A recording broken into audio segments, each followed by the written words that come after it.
ನಮ್ಮ ಕ್ಷೇತ್ರದಲ್ಲಿರುವಂತಹ ಮುಖಂಡರನ್ನೆಲ್ಲ ಕರೆದಿ ಒಂದು ದಿಗ್ಗಜವಾಗಿ ಒಂದು ಕಾರ್ಯಕ್ರಮ ಇಲ್ಲ. ಅದೇನಾಯ್ತು ಅಂತ ಹೇಳಿದ್ರೆ ಹೋದ್ ಸಾರಿ ಚುನಾವಣೆಯಲ್ಲಿ ನಾನು ಪ್ರಪ್ರಥಮವಾಗಿ ಮಾಡಿದ್ದು ಇಲ್ಲಿ ಭಾರತೀಯ ಜನತಾ ಪಕ್ಷವನ್ನ ಬಿಗಿಯಾಗಿ ಇಲ್ಲಿ ಕಟ್ಟಲಿಲ್ಲ, ಕಟ್ಟಕ್ ಬಿಡ್ಲೂ ಇಲ್ಲ. ನಾನು ಇಂಥೊಂದು ಸರಿ ಪ್ರಯತ್ನ ಮಾಡಿದ್ದೆ. ಇಲ್ಲಿ ಕೇಂದ್ರ ಸರ್ಕಾರದಲ್ಲಿ ಮೋದಿಯವರ ಬಗ್ಗೆ ಬಹಳ ಜನ ತಲೆ ಕೆಡಿಸ್ಕೊಳ್ತಾರೆ, ಆದ್ರೆ ಕರ್ನಾಟಕ ರಾಜ್ಯದ ಪರವಾಗಿ ಬಂದಾಗ ಇಲ್ಲಿ ಲೋಕಲ್ ಸರ್ಕಾರಗಳ ಮೇಲೆ ಆಮೇಲೆ ಅದಲ್ಲದೆ ಹಳೆ ಮೈಸೂರಿನಲ್ಲಿ ನಮಗೆ ಪಾರ್ಟಿನೇ ಬಲ ಮಾಡಲಿಲ್ಲ. ನನಗೆ ಈ ಪಾರ್ಟಿಗೆ ಸೇರ್ಕೊಂಡಿದ್ದು ಬಿಜೆಪಿಗೆ ಬಲವಂತ ಮಾಡಿ ಬಸವರಾಜ ಬೊಮ್ಮಾಯಿಯವರು ಹೇಳ್ಕೊಂಡು ಹೋಗ್ಬಿಟ್ಟು ಇಂದು ದಿವಸ ರಾತ್ರಿ ಫೋನ್ ಮಾಡಿದ್ರು. ಫೋನ್ನಲ್ಲಿ ನಡ್ಡಾರವ್ರಿಗೆ ಮಾತಾಡಿಸ್ಬಿಟ್ರು, ಅಲ್ಲೇ ಅಮಿತ್ ಶಾ ಸಾಹೇಬ್ರಿಗೆ ಮಾತಾಡಿಸ್ಬಿಟ್ರು. ಅವರಿಬ್ರು 3 ದಿವಸಕ್ಕೆ ಬೆಂಗಳೂರಿಗೆ ಬಂದ್ಬಿಟ್ರು. ಅವರಿಬ್ಬರಿಗೂ ತಗೊಂಡೆ ನನ್ನ ಅಡ್ಬಿಟ್ಬಿಟ್ಟು ನನಗೆ ಹಾರ ಹಾಕ್ಸ್ಬಿಟ್ಟು ಬಿಜೆಪಿ. ನಾನು ಮೋದಿಯವ್ರ ಮೇಲೆ ಏನೋ ನಡೀತದೆ ಅಂತ ನೋಡಿದೆ. ಇಲ್ಲಿ ನಾಗಮಲ್ ತಾಲೂಕಲ್ಲಿ ಮೋದಿಯವ್ರದ್ದು ಯಾವ ಇದು ಬಿಜೆಪಿದು ಸ್ವತಃ ಇಲ್ಲ. ಅದಕ್ಕೋಸ್ಕರಲೇ ನಮಗೆ ಬೇಡ ಅಂತ ಹೇಳಿ ನಾನು ಕಾಂಗ್ರೆಸ್ಗೆ ಮತ್ತೆ ನಾನು ಕಾಂಗ್ರೆಸ್ ಕಾಂಗ್ರೆಸ್ ಬೇರೆ ಕಾರಣದಿಂದ ನಾನು ಎಲ್ಲಾ ಪಕ್ಷಕ್ಕೂ ಹೋಗುವಂತ ಪರಿಸ್ಥಿತಿ ಸರ್. ಇವತ್ತಿನ ಕಾರ್ಯಕ್ರಮ ಇನ್ನು ಮುಂದಕ್ಕೆ ಯಾವುದೇ ಕಾರಣಕ್ಕೂ ಸಹಿತ ನಾವು ಕಾಂಗ್ರೆಸ್ನಲ್ಲಿ ಇರ್ತೀವಿ, ಕಾಂಗ್ರೆಸ್ನವ್ರ ಜೊತೆಗೆ ಹೋಗ್ತೀವಿ. ಕಾಂಗ್ರೆಸ್ನ ಸರ್ಕಾರದ ಜೊತೆ, ಸರ್ಕಾರದ ಪಕ್ಷದ ಜೊತೆ ನಮ್ಮ ಒಡನಾಟ ಇರ್ತದೆ ಅಂತಕ್ಕಂಥ ಮಾತನ್ನ ಹೇಳಿ ನಾನು ಇವತ್ತು ನಿಮ್ಮ ಮುಂದೆ ಭರವಸೆ ಕೊಡ್ತೀನಿ. ನಾನು ಸಕ್ರಿಯವಾಗಿ ವಾರಕ್ಕೆ 1 ಸಾರಿ ಇಲ್ಲರಿ, 2 ಸಾರಿ ಇಲ್ಲರಿ, 3 ಸಾರಿ ಇಲ್ಲರಿ ಬಂದು ಜನದ ಕಷ್ಟ ಸುಖ. ತಾವು ಸಂಸದರಾಗಿರೋರು, ಇಡೀ ಜಿಲ್ಲೆಯಲ್ಲಿ ಆಗುಗಳೆಲ್ಲ ನಾಡಿಗಳೆಲ್ಲ ಹಿಡಿದಿಟ್ಕೊಂಡಿರಿ.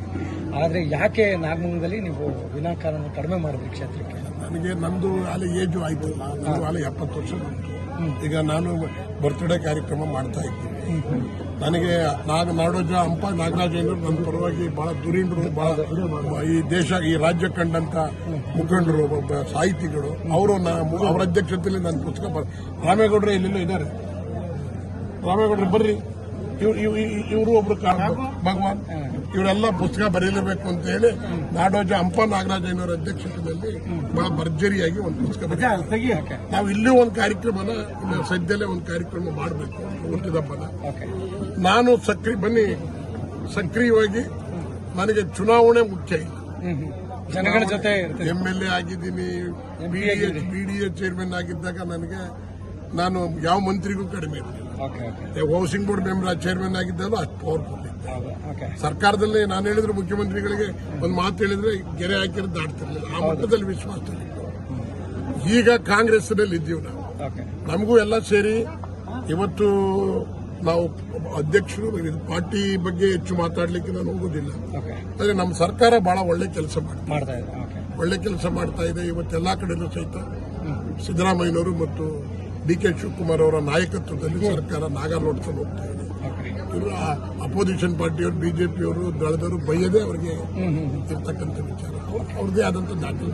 ಮುಂದಿನ ನಡೆ ಏನಾದ್ರು ನಿಮ್ಮ ಮಗವ್ರಿಗೆ ಏನಾದ್ರು ಅವಕಾಶ ಇದೆಯಾ ಸರ್? ಇಲ್ಲ, ನಾನಿಲ್ಲಿ ಚುನಾವಣೆಗೆ ನಿಲ್ಬೇಕು ಮಾಡಬೇಕು ಅನ್ನೋದು ಪ್ರಶ್ನೆ ಇಲ್ಲ. ನಾನು ಜನದ ಜೊತೆ ಇರಬೇಕು ಅನ್ನೋ ತೀರ್ಮಾನಕ್ಕೆ ಬಂದಿದ್ದೀನಿ. ಈಗ ಜನ ನನ್ನ ಯಾರು ಕೈ ಬಿಟ್ಟಿಲ್ಲ, ನಾನ್ ಜನ ಕೈ ಬಿಟ್ಟಿಲ್ಲ. ನನ್ನನ್ನು ಯಾರು ಜನ ಬಿಟ್ಟಿಲ್ಲ. ಈಗ ಕೆಲವು ಲೀಡರ್ಗಳು ಆ ಕಡೆಗೆ ಹೋಗ್ತಾರೆ, ಈ ಕಡೆಗೆ ಹೋಗ್ತಾರೆ, ಜನ ಹೋಗಲ್ಲ. ಇವತ್ತು ನಾನೇನಾರ ಮೈ ಕೊಡಿ ನಿಂತ್ಕೊಂಡ್ರೆ ಇಲ್ಲೇ ಉಳ್ಕೊಂಡ್ರೆ, ಇಲ್ಲೇ ನಾನು ಇವತ್ತಿಂದ ವಾರದಲ್ಲಿ 4 ದಿವಸ ಉಳ್ಕೊಂಡು ಎಲ್ಲ ನಾನು ಬೆಂಗಳೂರು ಚೆಂಗ್ಲು ಬಿಟ್ಟುಬಿಟ್ಟು ಇಲ್ಲಿ ಉಳ್ಕೊಂಡ್ರೆ ಒಂದು ಆಟ ಆಡ್ಬಿಡ್ತೀನಿ. ಬಟ್ ನನಗೆ ಅದಾಯ್ತು.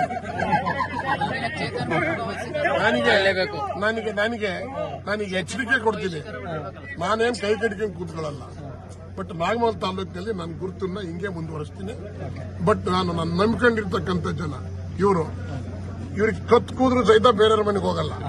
ಎಲ್ಲ ಬೇಕವರು ಇವ್ರು ಯಾರು ಬರಬೇಡಿ. ಇವರು ಶಿವರಾಮೇಗೌಡರ ಭಕ್ತರುಗಳು. ಇವ್ರು ಅವ್ರು ಯಾರು ಕಾಂಗ್ರೆಸ್ ಬೇರೆ ಲೀಡರ್ಗಳು ಪಾರ್ಟಿ ಬಿಟ್ಬಿಟ್ಟು ನಾವು ಕಾಂಗ್ರೆಸ್ ಪಾರ್ಟಿ, ಒರಿಜಿನಲ್ ಕಾಂಗ್ರೆಸ್, ನಾವೇ ಕಾಂಗ್ರೆಸ್ ಕಟ್ಟಿದ್ದು. ಇಲ್ಲಿ ಯಾರ್ಯಾರೋ ಬಂದು ಸೇರ್ಕೊಂಡು ಏನೇನೋ ಮಾಡ್ತಾವ್ರೆ, ಚಿಂತೆ ಇಲ್ಲ.